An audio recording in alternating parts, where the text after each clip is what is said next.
Okay, students, class 7th, as I told you that we have read about this chapter, Panchayat, and half I have explained. In this chapter, there were two friends, दो friends रहते हैं, past friends, and they have so much trust and belief on each other. दोनों को एक दूसरे पर काफ़ी trust रहता है और they were very fast friend. Haider's maternal aunt, Haider की जो मैटरनल आंट रहती हैं वो अपनी सारी प्रॉपर्टी हैदर के नेम पे कर देती हैं इस एग्रीमेंट पे कि वो उनकी देख रेख करेगा। बट जब उनका एग्रीमेंट साइन हो जाता है तो वो उससे रिफ्यूज़ करता है और जो उसकी वाइफ रहती है वो उसकी बेइज्जती करती रहती है। She always use to abuse her and always she tease her, उसे टीज़ करती थी। तो वो उससे कहती हैं कि वो इस केस को पंचायत तक लेकर के जाएंगी। After that she went to the panchayat, वो पंचायत तक जाती हैं और उसके बाद वो आलोक को, जो हैदर का फ्रेंड रहता है, उसे वो सरपंच बना देती हैं, सरपंच के लिए नॉमिनेट कर देती हैं। After that we have completed up to here, यहाँ तक कंप्लीट कर दिया था हमने। एड्रेसिंग हैदर, आलोक सेड, हैदर को एड्रेस करते हुए आलोक बोलता है, Sheikh Haidar, you and I are old friends. Sheikh Haidar, तुम और मैं पुराने दोस्त हैं। Whenever any one of, next come on the next page, whenever any one of us was in trouble the other came to his help. जब भी हम में से कोई एक परेशानी में होता था, मुश्किल में होता था, तो हम दोनों में से कोई भी हेल्प के लिए आ जाता था। नाउ आई एम ए पंच, अब मैं एक पंच हूँ। You and your aunt are equal in my eyes, और मेरी नज़र में, इन माई आइज़ मीन्स होता है मेरी नज़र में, तुम्हारी आंट और तुम दोनों ही बराबर हो। If you have anything to say in your defence, अगर तुम्हारे लिए मीन्स तुम्हें अपने फेवर में कुछ बोलने के लिए, अपने बचाव में कुछ बोलने के लिए है तो तुम कह सकते हो। Haidar said, I have been following the deeds honestly. Haidar बोलता है कि मैं जितने भी वर्क्स थे उन्हें ऑनेस्टली कर रहा था, ईमानदारी से कर रहा था। I have obeyed my aunt as I would have obeyed my mother, मैंने अपनी आंट की भी बात मानी है जैसा कि मैं अपनी मदर के साथ किया करता था। जैसा कि मैं अपनी माँ की बात मानता था वैसे ही मैंने अपनी आंट की भी बात मानी है। But the fact is that there have been occasionally quarrels between her and my wife. लेकिन एक फैक्ट है, एक बात ये है कि मेरी वाइफ और मेरी आंट के बीच में ओकेजनली मीन्स अक्सर बहस होती रहती है, झगड़े होते रहते हैं। Womens are always like that, और जो महिलाएं होती हैं मीन्स औरतें होती हैं वो हमेशा ही ऐसी होती हैं। My aunt now claims a monthly maintenance allowance for me. फिर उसके बाद क्या है कि मेरी आंट जो हैं वो मुझे आकर बोल रही हैं कि उन्हें मंथली मेंटेनेंस के लिए उन्हें खर्च चाहिए, मुझसे खर्च चाहिए। That is beyond me as her property does not yield much, और ये मेरे लिए सही नहीं है, ये मेरे मीन्स उनके हाथ में नहीं था ये चीज़ कि वो इस चीज़ को पूरा करें, जैसा कि उनकी जो प्रॉपर्टी है वो मीन्स इतना ज़्यादा नहीं है उनकी प्रॉपर्टी कि मैं इस तरीके का कुछ कर सकूं।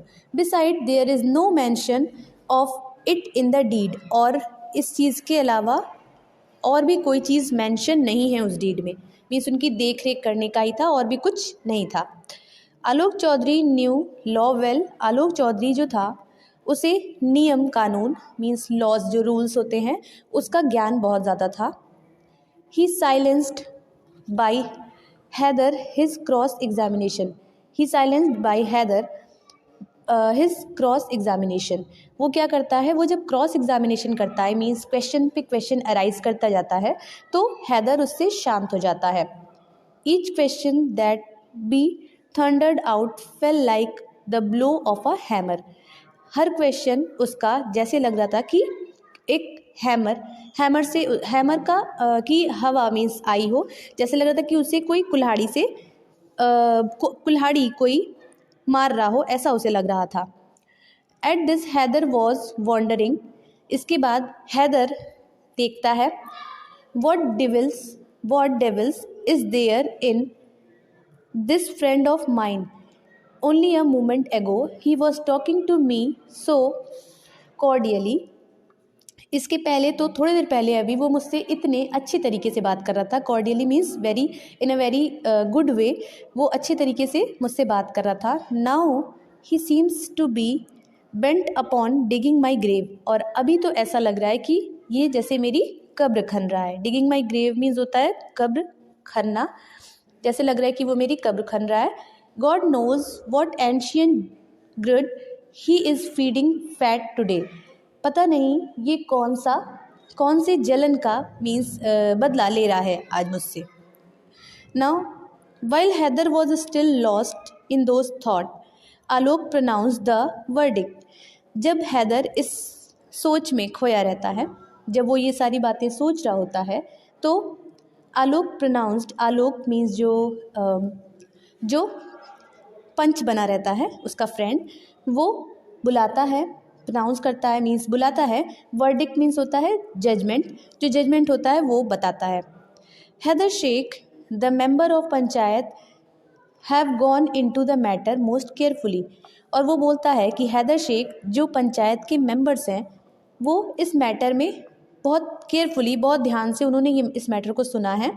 दिस इज़ देयर कंसिडरेंस, और ये उनकी कंसिडरेंस है, उन्होंने इस बात को देखा है. Consider opinion that you are liable to pay to your aunt a fixed monthly allowance out of the realisation from her property. और मीन्स जो पंचायत है वो इस फैसले पे आई है कि तुम्हें कुछ फिक्स, जो कि लिएबल मीन्स होता है जो जायज़ हो, वो तुम्हें पे करना होगा अपनी आंट को. मंथली तुम्हें पे करना होगा out of the realisation from her property, जो कि उनकी प्रॉपर्टी में जो रियलाइजेशन हुआ है, मीन्स जिसे मानकर तुम्हें प्रॉपर्टी दी गई है, उसके अलावा तुम्हें मंथली उन्हें कुछ पे करना होगा उनके मंथली खर्च के लिए. If you do not comply with this decision the deed transferring her property to you will be deemed void. और अगर तुम ऐसा नहीं करते हो, अगर तुम इस बात को नहीं मानते हो, इस डिसीज़न को फॉलो नहीं करते हो, the deed transferring her property to you, जो ये मीन्स वर्क था कि उनकी प्रॉपर्टी तुम्हारे नाम पे हो जाएगी या हो गई है, वो विल बी डीम्ड वॉइड, वो व्यर्थ मानी जाएगी. हियरिंग द वर्डिक्ट, और उनका ये फैसला, जो उनका ये जजमेंट होता है, उसे सुनकर हैदर वॉज डम स्टक, और वो एकदम स्तब्ध हो जाता है. The foundation of his friendship moved, और जो उसके ये फाउंडेशन मीन्स होता है नींव, जो उनकी ये फ्रेंडशिप की जो नींव थी वो ख़त्म हो गई थी, वो एकदम हिल गई थी. Haidar began to remain busy in finding out a proper chance to take revenge. और फिर जो हैदर रहता है वो अपने फ्रेंड आलोक से प्रॉपर रिवेंज लेना चाहता है, means he wanted to take revenge, वो बदला लेना चाहता था. और वो एक मौके की तलाश कर रहा था कि वो अपने इस बात पे वो उससे कैसे बदला ले. Soon Haider got the long cherish chance. और फिर क्या होता है, जल्द ही उसे एक चांस मिल जाता है, एक अवसर मिल जाता है, बहुत सुनहरा अवसर मिल जाता है. Alok had purchased a very fine pair of bullocks from the Bateshwar fair. Bateshwar का जो मेला रहता है, फेयर मीन्स होता है मेला, बटेश्वर के मेले में से आलोक ने एक फाइन पेयर ऑफ बुलक्स खरीदे थे, ठीक है. But as ill luck would have it one of the bullock died. क्या होता है कि उसके भाग्य की बात ये कह सकते हैं, उनका ये बुरा भाग्य रहता है कि इल लक मीन्स होता है बुरा भाग्य, रहता है कि one of the bullocks died, उनमें से एक बुलक जो रहता है वो मर जाता है. Alok had no use of one bullock, अब उसे एक बुलक का कोई काम नहीं था. So he sold it to Ramu, इसीलिए वो उसे रामू को बेच देता है. अ कार्ट ड्राइवर, रामू एक कार्ट ड्राइवर का नाम रहता है जो कार्ट को ड्राइव करता है. He purchase the bullock on the understanding that he would pay the price in months time. He purchase the bullock on the understanding, और वो उस बुलक को खरीद लेता है इस बात से ये मान करके that he would pay the price in a months time, month में एक बार वो उसे उसका दाम पे कर देगा। But due to over work, लेकिन बहुत ज़्यादा वर्क के वजह से, and for want of proper rest, और प्रॉपर रेस्ट की चाह में, द बुलक डाइड मीन्स उसे बहुत ज़्यादा काम लेने लगा वो और उसे रेस्ट नहीं मिल पाता था, इसलिए वो मर गया। नेक्स्ट, रामू कुड नॉट पे the price of the bullock, इसलिए रामू उस बुलक का प्राइस भी पे नहीं कर पाया था। But it was not a small sum, और ये कोई छोटी मोटी रकम नहीं थी। And Alok could ill afford to forgo it, और Alok could ill afford to forgo it, और आलोक भी उसे जाने नहीं दे सकता था। So again the panchayat was called to settle the case, इसीलिए फिर से पंचायत बुलाई जाती है इस केस को सेटल करने के लिए। जब रामू उसे पे नहीं कर पाता है बुलक का प्राइस, जब रामू उसे बुलक का प्राइस पे नहीं कर पाता है, तो ये कोई छोटी मोटी रकम रहती नहीं है कि आलोक उसे अफोर्ड कर ले कि उसने पे नहीं किया तो जाने दो, कोई बात नहीं। वो मीन्स ज़्यादा पैसे रहते हैं, इसलिए वो अफोर्ड नहीं कर पाता है, इसीलिए फिर से पंचायत बुलाई जाती है इस केस को सेटल करने के लिए। This time Haidar was elected sarpanch, इस बार क्या होता है कि हैदर को सरपंच बनाया जाता है। The moment he became sarpanch, वो मोमेंट जब वो सरपंच बनता है, मीन्स हैदर जब सरपंच बनता है, ही फॉरगॉट हिज पर्सनल ग्रुड, वो अपना पुराना जितना भी ईर्ष्या जो उसकी रहती है वो उसे भूल जाता है। And maintained the gravity of his office, और वो मीन्स जब पंचायत बुलाता है, पंचायत बुलाई जाती है तो वो सबको बैठाता है, means hearing both the parties, और दोनों पक्षों की बात को सुनने के बाद Haidar gave his judgement, Haidar अपना फैसला सुनाता है। Ramu and Alok Chaudhary the panch have discussed your case well, और वो बोलता है, हैदर गेव हिज जजमेंट, वो अपना जजमेंट देता है और कहता है, रामू एंड आलोक, रामू और Alok Chaudhary, the panches have discussed your case well, पंच ने तुम्हारे केस को अच्छे से डिस्कस कर लिया है, समझ लिया है। It would be proper that Ramu should give full cost of the bullock to Alok, और ये सही होगा कि Ramu should give full cost of bullocks to Alok, कि रामू बुलक्स का जो मतलब जितना भी कॉस्ट है वो आलोक को वो दे दे। When Ramu purchase the bullock, जब रामू बुलक्स को परचेज करता है, जब रामू बुलक को परचेज करता है, इट हैड नो डिजीज़, और उसे कोई भी बीमारी नहीं थी। If the cost had been paid at that time of purchasing the bullock, अगर उसी टाइम पे मीन्स जितने पैसे में रामू ने परचेज़ किया था बुलक को, उस टाइम पे अगर वो पे कर दिया गया रहता, this panchayat would not have been called today, तो इस पंचायत को बुलाने की कोई ज़रूरत नहीं पड़ती। मोर ओवर, इससे ज़्यादा, the bullock had no disease when it was, हाँ, the bullock had no disease when it was purchase, जब उसे खरीदा गया था तो उसे कोई बीमारी नहीं थी।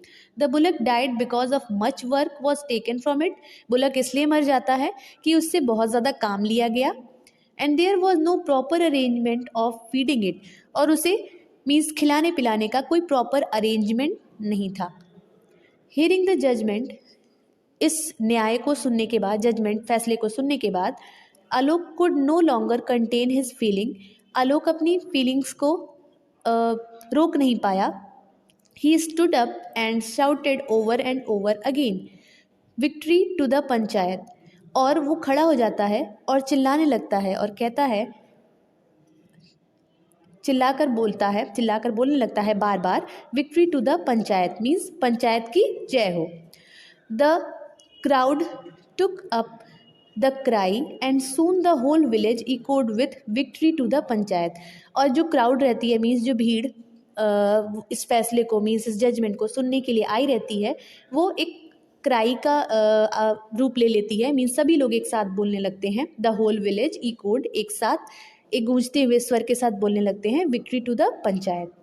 Next, Haidar at once came to Alok and said, फिर हैदर तुरंत ही आलोक के पास आता है और बोलता है, since the last panchayat, means जो लास्ट की जो पंचायत थी, I had been your sworn enemy, और मैं तुम्हारा दुश्मन बन गया था, तुम्हारा अपना दुश्मन बन गया था। Today I realised what it was to be a panch, आज मुझे ये पता चला है कि पंच होना क्या होता है। He has no private feeling of his own, जो पंच होते हैं उनकी अपनी खुद की कोई फीलिंग्स नहीं होती है। And he does not make a distinction between friend and foe, और जो पंच होते हैं वो दोस्त और दुश्मन में, फ्रेंड एंड फो, दोस्त और दुश्मन में ज़रा सा भी कुछ भी डिफ्रेंशिएट नहीं करते हैं, कोई फ़र्क नहीं उनके नज़र में होता है दुश्मन और दोस्त के बीच में। All that matters to him is to administrate justice, जो भी मैटर होता है सिर्फ एक ही मैटर होता है कि उन्हें जो सच्चाई है उसके अकॉर्डिंग फैसला सुनाना होता है। The correct judgement they have to do, उन्हें करेक्ट जजमेंट करना होता है। I am convinced now that the panch speaks with the voice of God, और मैं आज इस बात को मान गया हूँ, मैं पूरी तरह से कन्विंस्ड हूँ कि जो पंच होता है उसकी वॉइस भगवान की वॉइस होती है, गॉड की वॉइस होती है। हियरिंग दिस, ये बात सुनकर Alok broke down and wept on Haider's shoulder, और इतना सुन करके आलोक एकदम से टूट के बिखर जाता है। And wept on Haider's shoulder, और हैदर के कंधे पे सर रख के खूब तेज से रोने लगता है। The tears with his shed that day washed away all the dirt and dust of misunderstanding between the two old friends, और जो उसके आंसू रहते हैं वो जो एक शेड लगा हुआ रहता है, शेड मीन्स एक बीच में जो छाँव आ गई रहती है मिसअंडरस्टैंडिंग की, उसके टीयर्स से वो सारे धुल जाते हैं, जितने भी धूल मीन्स डस्ट एंड डर्ट रहते हैं, जो भी मिसअंडरस्टैंडिंग रहती है, मिसअंडरस्टैंडिंग की धूल जो जमी हुई रहती है उन दोनों फ्रेंड्स के बीच में, वो फिनिश हो जाती है। The withered and faded creeper of their friendship once again turn fresh and green, और जो उनका ये पक्की और गहरी दोस्ती रहती है, ये फिर से वापस से लौट आती है। मीन्स उन दोनों की जो पक्की फ्रेंडशिप रहती है वो फिर से वैसी ही हो जाती है। They at last they became best friend once again. And this is the story of Premchand. In this story, we understood that we should take correct decisions. Okay.